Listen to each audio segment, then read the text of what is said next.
Hey everyone, this is Dave Erickson right now in Spokane, Washington. I will be in Oceanside, California here this weekend for my second ever Ironman 70.3 California Triathlon.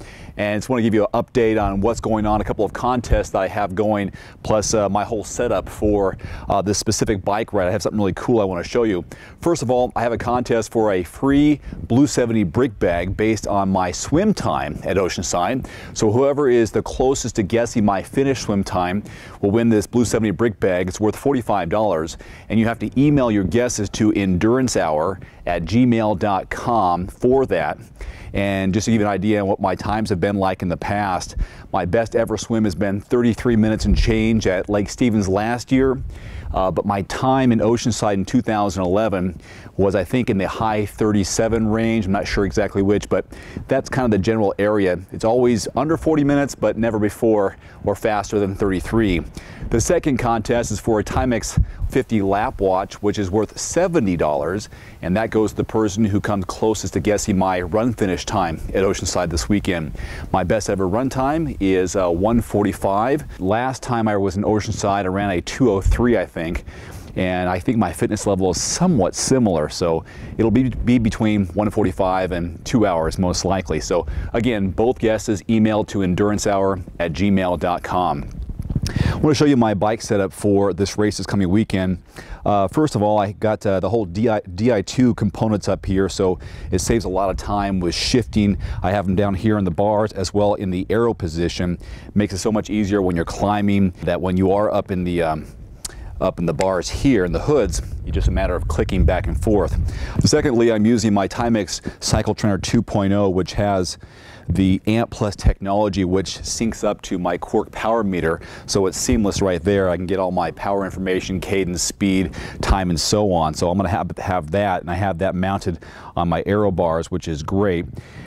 Thirdly, I'm working with some Dura-Ace C50 wheel set here, which are amazing, lightweight and extremely aerodynamic.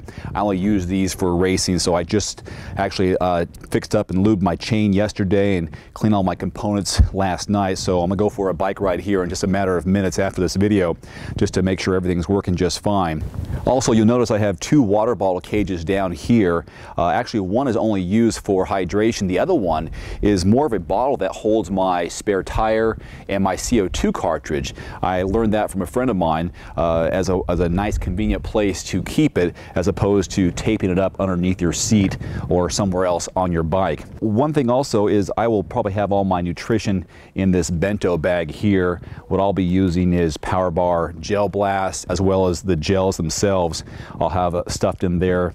Usually I try to get about 350 calories per hour, and each one of the packets of Power Bar gels are about 100 calories, so I'll stuff that for about a 3-hour ride, fingers crossed. As far as what I'll be wearing on my feet this weekend, I really like these Quickie Blade Lights shoes that are the Stand Up to Cancer theme. It's really kind of nice. It's got the S, the Aero, the 2, and the C. These are my lightweight racing shoes, and what makes these special is that on the tongue of the shoe, you can write "I stand up for" and a person's name. And for me, I'll be running for my Uncle Ben, who passed away from a number of different cancers just last year. So I'll be thinking of Ben during my run.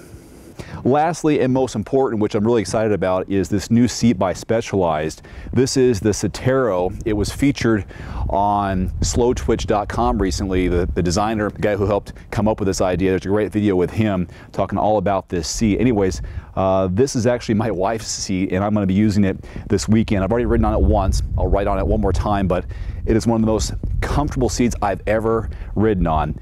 I like to ride on the nose of my saddle, and this has been the most comfortable for me as a guy. I have tried the Adamo seats, but something about the pressure points doesn't feel as comfortable with it. But this one, right off the bat, it was the best fit for me as an athlete riding in the aero position on a tri bike. So I'll be riding with this Specialized Cetero seat this weekend at Ironman 70.3 California. And before I go, you probably saw this on social media that the Timex Ironman Run Trainer 2.0 GPS watch is now available to the general public. You can find it on Timex.com. It's $225 for the watch, $275 for the watch and heart rate monitor strap. I'll be having both of those during the race this weekend, which I'm very excited about. Anyways, that's my update before I head off to Oceanside this coming weekend. Be sure to send those guesses to endurancehour@gmail.com. I will see you later, and stay tuned for the podcast on Monday and Tuesday with me and Roger Thompson as we recap the race and have a lot more fun stuff to talk about. Take care. If you like endurance sports, you'll love the Endurance Hour podcast. You can hear weekly episodes on iTunes and Stitcher Smart Radio. Like us and follow us on Facebook and Twitter. Keyword is Endurance Hour. Email any questions, comments, or show topic suggestions to endurancehour@gmail.com, and call anytime and leave a voice message at 720-295-9890. I'm Dave Erickson. I hope you'll join us.